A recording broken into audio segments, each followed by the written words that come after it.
Cette estampe, intitulée La Grande Loge, est vraiment une des plus passionnantes qui soit. Pour plusieurs raisons d'ailleurs.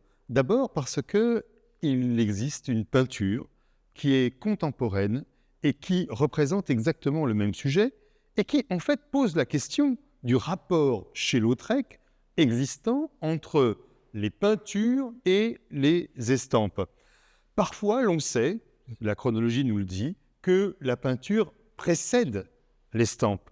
Mais parfois, les choses sont moins évidentes que cela, et il semble que chez lui, il y ait eu un véritable dialogue entre les techniques, entre un dessin préparatoire, une préparation d'estampes, ou même parfois d'affiches, et puis, conjointement, une peinture réalisée.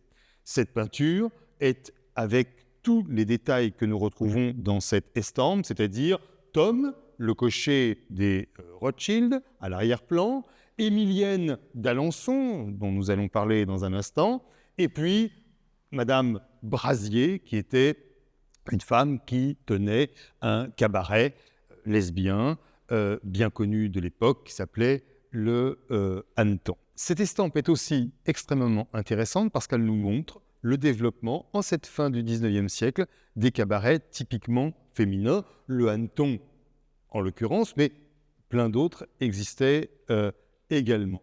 Dans ces cabarets, nous avions en réalité, c'est très bien décrit par la littérature de l'époque, eh bien, différents publics. Nous avions des habitués qui venaient pour uniquement discuter, et puis nous avions aussi eh bien, des jeunes danseuses, des jeunes diseuses, des jeunes actrices, parfois même des jeunes filles tout simplement venues de la campagne, qui essayaient aussi d'y trouver une meilleure fortune, une maîtresse avec laquelle elles allaient pouvoir se développer dans la vie. Eh bien, c'est un petit peu le cas d'Émilienne d'Alençon. Émilienne d'Alençon, qui d'ailleurs, à l'époque, va développer son réseau relationnel grâce également à la photographie. L'on connaît d'elle une photographie de Reutlinger, dans laquelle d'ailleurs elle est absolument magnifique.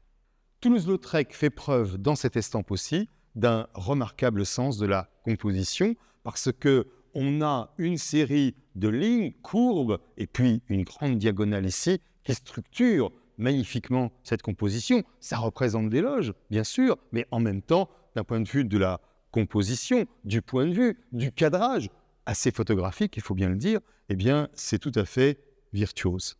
Pour terminer, cette estampe est très rare. Elle a appartenu à la collection Maurice l'Oncle, dont nous retrouvons eh bien, le cachet en bas à gauche, ici. Donc, nous avons là véritablement eh bien, un objet extrêmement rare, dont aujourd'hui très peu d'exemplaires sont encore en main privée.